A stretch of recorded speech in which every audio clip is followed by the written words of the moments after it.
So we are here for some NCAA women's volleyball scores update. So we had Rutgers defeat Wright in first set 25-10, dominant first set. Second set in South Carolina, NC State, the SCAC showed that. The trainers showed that they had that, but it's only for the televised teams on ESPN, ESPN2. Otherwise, it's just SCAC showing that. And South Carolina took set 1, 25-18. Frolin set 1. Alabama took set 1, 25-20.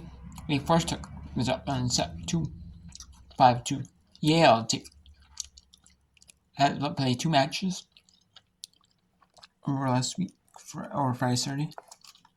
And then Fairfield, is 3-2 now.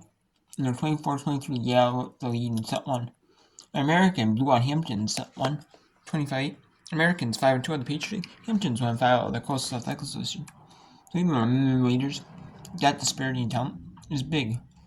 And Seton Hall, well, they're all 3-3. St. Peter's at home.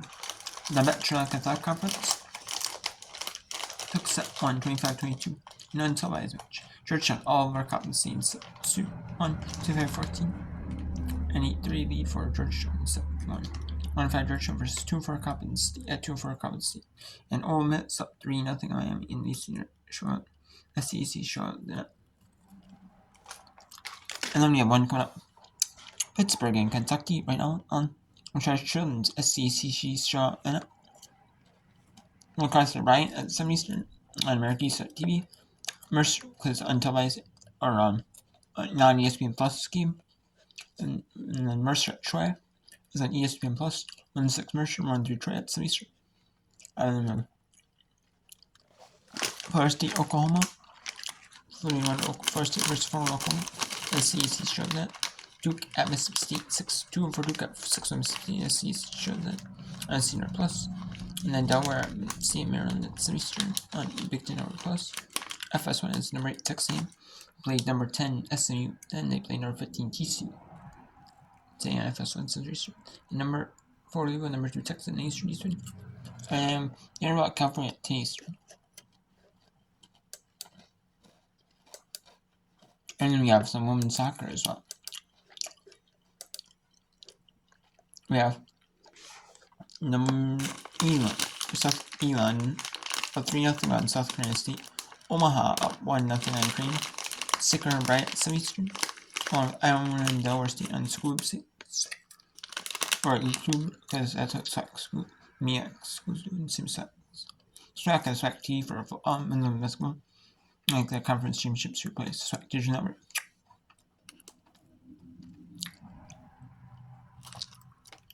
So, then we have South Dakota State, Georgia Southern, Kansas State, and Miami at number 18, Wake Forest at Eastern and SC Network. And then Southern Miss, Kansas City, and Mississippi State. Hampton beat non-Division 1 Virginia State 3-1, and Ball State beat Purdue 1-0. And now they have the records for teams. It's win, tie, loss. So, Georgia Southern has 2 wins, 5 losses. Kansas State 0 wins, 2 drops, 2 ties, 4 losses. Let's go to Georgetown at Coppin.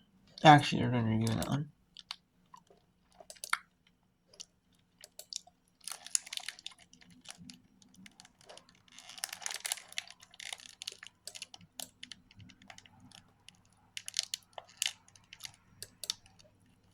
Now let's go to Fairfield. Set point.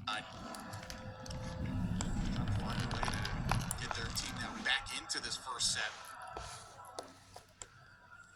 This is what you expect from these groups putting together high standard of play. Also love to see the turnout from the student body here on this Wednesday night. It is a first-year Connect event. So everyone getting out. Dinner still not a long ways away, but you can get a couple of sets in here, then maybe have a bite to eat, then go across to Lessing Field and catch out the second half, if you will, the men's soccer match. Or you can hang in here the whole night. You can hang with us on ESPN. So spending your evening with us here, JJ Duke with you. Fairfield hitting 250, and it's Allie Elliott to serve.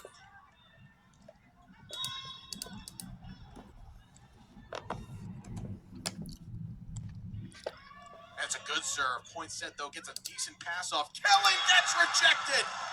Solo stuff from Mamie Krabali, and she's going to let everyone know about it as the Stags take the opening set, 28-26. The set 1 win for the Fairfield Stags. Let's go to set. We're going to set 2 here at Coppin State. They are hosting Georgetown out of the Big East. So we'll see here.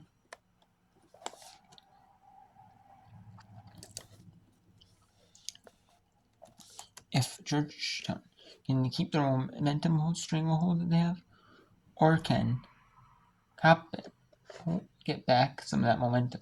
They need it. If they don't win the set, they need at least gain more momentum, like 25, like 20 even. So The serve for Figueroa is Aya Rollins, who last year was the defensive specialist and serving specialist for Coppin State. So familiar role here for her. Has changed numbers. Her and Luna swapped numbers this offseason. It threw me off. And now Luna got her hands to it for a third time and blocked there, and Luna did not get there in frustration from Serrano, who couldn't get there either. 10-6, another Georgetown kill. Sophomore from Long Beach, California, one of 2 liberos for Georgetown. Taylor Mercado is back to serve. They're going to feed Adelano. Big swing, missed the line. It is wide and out of play. A 13th attack error for Coppin on the match. They have 8 kills to 13 errors as a team. And that's what's hurting them right now, Kyle, is the hitting errors. And how do you go about trying to get that fixed mid-match? Well, if you're in system, that fixes a lot of things. Right.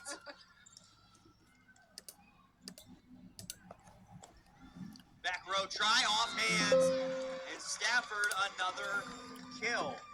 So what we saw over the weekend, if you followed Coppin State a little bit, whether that be watching those games at West Virginia or following along at the live stats as Citron and Zucchello check back in, or Serrano and Luna respectively.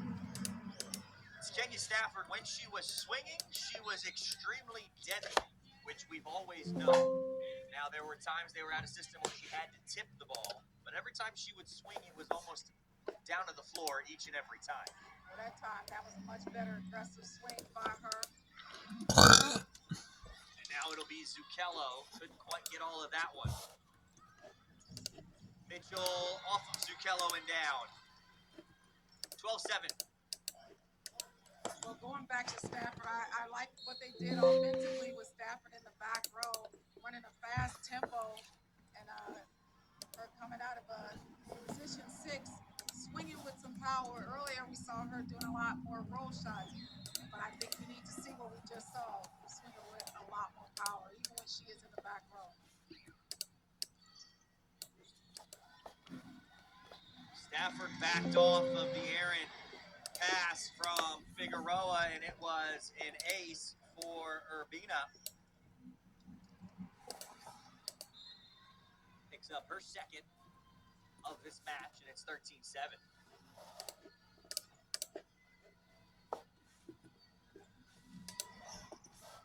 And there's followed up by a service error.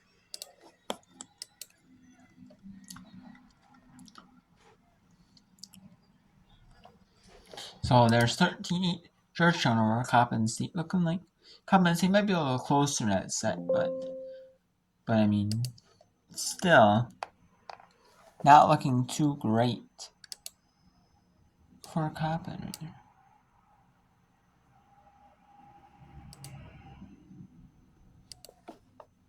So yeah, 13. Now let's go to some women's soccer. Here, 36.5 minutes in the first half. First half. It is Omaha 2, Crean 0. It's Omaha at Crean. Offer from Sides, and Sides has it deflected by Birch out of bounds. Jay's throw in. This is an NCAA women's sports whip around. Sarah Hyde will check in, another freshman. She's got a team-high 18 goals as a senior for Wayzata up in Minnesota. Touched again by Birch out of bounds, and the Jays another throw-in. Everybody marked right now for Creighton. Good flip by Keneally. Mondiri falling backwards. Loses control of the ball. Mavericks again will move it up. Quick pass from Sammy Edwards. Jays send it up out of bounds. And again, that. And it's going to be 15-minute parts here in this whip around. 15 minutes. So it'll be 15 minutes of women's sports whip around.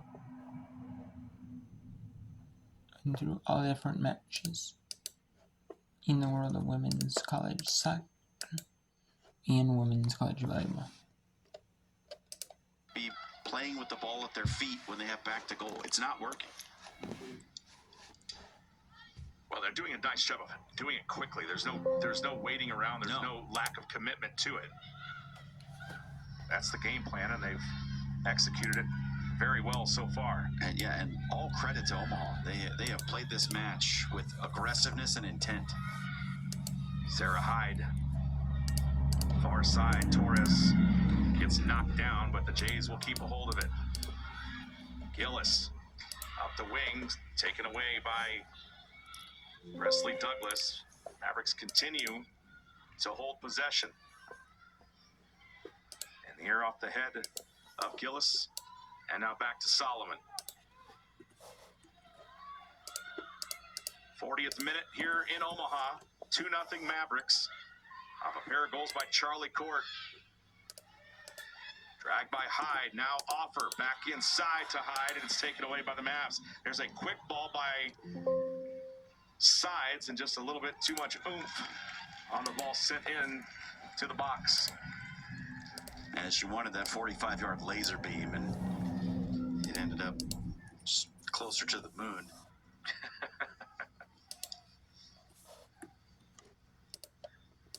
It's made of cheese, you know. So I hear.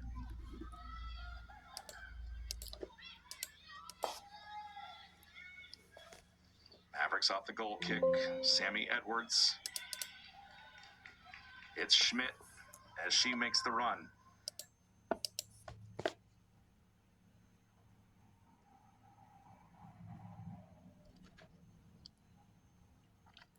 So we have Yale now taking on Fairfield. Fairfield is out of the Metrolink Athletic Conference. And Yale is out of the Ivy League. Serving still yet without a kill in this match.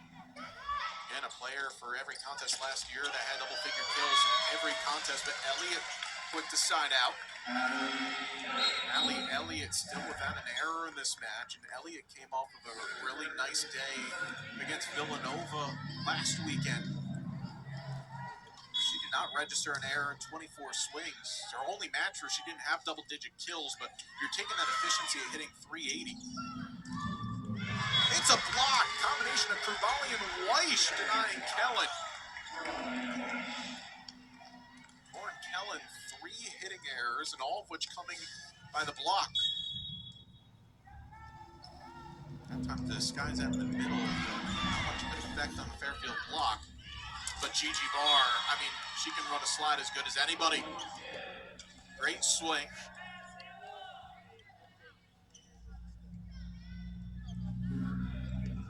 Now Lauren Kellen serving.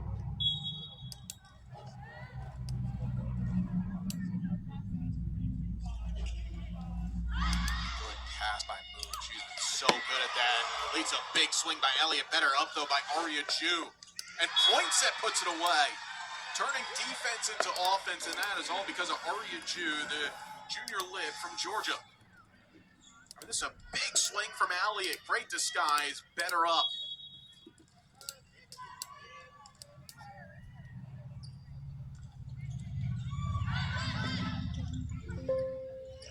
Volley had to tip that over. Bar out of the middle. And over on two, it's down. Abby Jandro, how about it? Disguising that one nicely for the 9th kill of the season for the senior. Abby now over 1,150 career assists. So, we will go. We're going to end this Whitboro part right here. We'll be back later for some more Whitboro. Or NCAA women's volleyball and women's soccer Whitboro. Later. Part 2, so.